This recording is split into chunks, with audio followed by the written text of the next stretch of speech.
High বন্ধুরা, নমস্কার and good morning. তো আজকে হচ্ছে নববর্ষ, পয়লা বৈশাখ। তো আজকের ব্লগটা আমি দেখো এই রান্নাঘর থেকেই স্টার্ট করছি। তো আজকে হচ্ছে পয়লা বৈশাখ, তোমরা সবাই জানো। সবাইকে শুভ নববর্ষ। সবাই অনেক অনেক ভালো থাকো আর সারা বছর খুব ভালো কাটাও। তো আজকের ব্লগটা হচ্ছে আজকে আমি সারাদিন কি করব না করব, কিরকম ভাবে পয়লা বৈশাখ পালন করব, মানে কাটাবো আর কি, সেই সবকিছু তোমাদের সাথে শেয়ার করব। তো তোমরা পুরো ভিডিওটা দেখতে থাকো, স্কিপ না করে। আশা করছি ভালো লাগবে। তো চলো, এখন আমি রান্নাঘরে চলে এসেছি, লালবাড়ি। তো এখন আমি আটা মাখবো, রুটি হবে সকালে জলখাবারে, বাঙালি প্রিয় রুটি আর তরকারি হবে।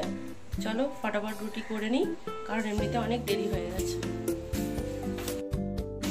এই যে এখানে ময়দা মাখা হচ্ছে। ভেবেছিলাম রুটি করব, কিন্তু পয়লা বৈশাখ বলে কথা, ওই জন্য লুচি বানানো হবে। আর এই যে এখানে সাদা আলুর তরকারি হবে। তো দেখো সকাল সকাল আমার লুচি আর এই যে আলুর চচ্চড়ি হয়ে গেছে। তো এটা এখন সব মামাকে খেতে দেবো, মামাকে ডেকে নিয়ে আসছে। আমিও খাবো। তো এখানে আমি আনাজ নিয়ে বসে পড়েছি, বারবার আনতে হবে বলে সব একসঙ্গে নিয়ে বসে পড়েছি। এবার এগুলো কাটবো, কেটে দেখবো, তারপরে বলছি যে কি রান্না হবে। তো এখন এই যে আমি রান্না করছি, রান্না করতে করতে এসে বসেছি একটু। অনেক বেলা হয়ে গেছে, রান্না করা বাজে যাচ্ছে দেখো। এখন মানে বাজে 11:15 প্রায়। তো এখানে বসে আছি এখন। রান্না হচ্ছে বলতে আজকে রান্না আমাদের মানে বাপের বাড়ির রান্না আর লালবাড়ির রান্না একসঙ্গে হচ্ছে, যেহেতু সব বোন এসছে আর হচ্ছে আমরা সবাই এখানে একসঙ্গে আছি। তো ওই জন্য এখানেই রান্না হচ্ছে। রান্না করে ও বাড়িতে নিয়ে চলে যাব আমরা। মামা এখানে খাবে, মা এখানে খাবে। আর মা খাবে না, মা হচ্ছে অসুখ ষষ্ঠী করেছে। তো হচ্ছে আমরা খাওয়া দাওয়া করে ওখানে করব। আর কি কি রান্না করলাম সেটা তোমাদেরকে খাওয়ার সময় দেখাবো। তো পুরো ভিডিওটা দেখতে থাকো। এখন আমি রান্না করতে করতে একটু হাঁপিয়ে গেছি, বসেছি। তো চলো পরে দেখা হচ্ছে, একেবারে দেখা হচ্ছে খাওয়ার সময়। এই আমাদের পয়লা বৈশাখের মেনু, এই যে তোমাদেরকে বলেছিলাম শেয়ার করব। এই যে একটা পাতলা শুক্তো টাইপস তরকারি হয়েছে, পটল ভাজা, আমের চাটনি, আম ঝোল যাকে বলে, আর হচ্ছে ভাত, আর এখানে হচ্ছে এই যে মটন। এই হচ্ছে আমাদের আজকের রেসিপি। আর হচ্ছে দই মিষ্টি। আমরা মাংস খাচ্ছি বলে এবেলা খাবো না, রাত্রিরে খাবো। তো চলো আমরা এখন খাওয়া দাওয়া করে নিই।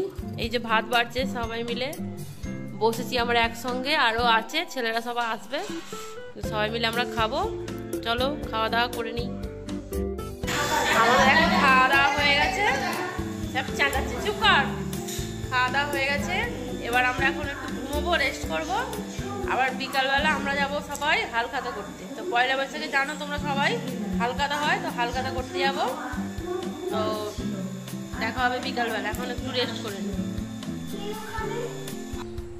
হাই বন্ধুরা, বিকালবেলা এই যে উঠে পড়েছি আমি। এখন উঠেছি, ঘুমিয়েছিলাম একটু, উঠেই মায়ের কাছে এসেছি। এসে তোমার মা বলছে তাহলে চল হালখাতা করে আসি।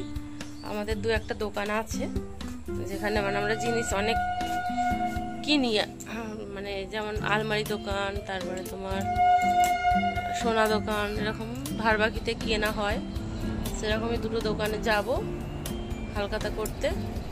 এখন বসে আছি, অপেক্ষা করছি, মা রেডি হচ্ছে, যাব। তো চলো যাওয়া যাক।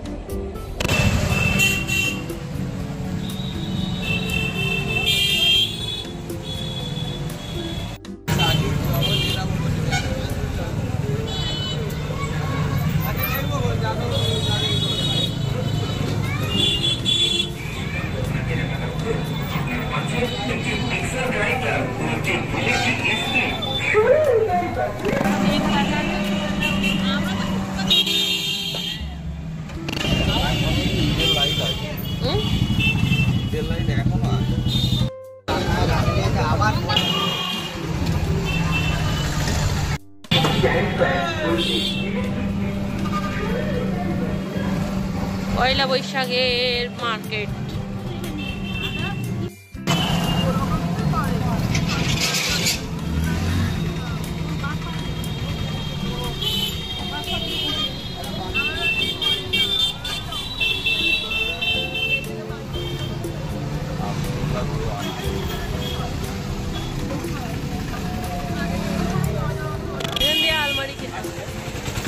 আলমারি, খাট, সর্দির ঘরের দোকানে হালকাতা করে চলে এসেছি। অনেক ঘুরে ঘুরে মিষ্টি দিয়েছে দোকান থেকে, হালকাতা করলে জানো তো মিষ্টি দেয়, তো মিষ্টি নিয়ে চলে এসেছি। আর কি বলবো, আমার যে এই অবস্থা দেখছো, আমার বাড়িতে কাজ হচ্ছে, তার জন্য একদম জামা কাপড় আরে কিছুই বার করতে পারিনি। আর এবছর পয়লা বৈশাখে জামা কাপড় কেনাও হয়নি সেরকম, কারণ কদিন আগে পুরী গেছিলাম তোমরা জানো তো। না না তো সেই জন্য কি বলবো, আর জামা কাপড় মানে এখন বাড়িতে এতই কাজ হচ্ছে, 3 রকমের মিস্ত্রি লেগেছে। তো তোমাদেরকে আমি খুব শীঘ্রই মানে বাড়ির মানে কিছু হোম ট্যুর দেব। তো আজকে হচ্ছে যে কাজ হচ্ছে, সবসময় কাজ হচ্ছে। আমি যেন মায়েদের এখানে এসে আছি, আলমারি কিছু খুলতে পারছি না, যে জামা কাপড় মানে ভালো পরবো, ঠিক আছে। সকালে যে জামাটা পরেছিলাম, দুপুরে আবার এই বিকালে আবার এই জামাটাই পরে নিয়েছি। তো যাই হোক, তো ভিডিওটা তোমাদের কেমন লাগলো। এখন রাত্রিরে আর কিছু কাজ নেই, এখন এই রান্না হবে, খাওয়া দাওয়া হবে, ঘুম। দইটা বাকি আছে, দই মিষ্টি আছে, এই তো মিষ্টি নিয়ে চলে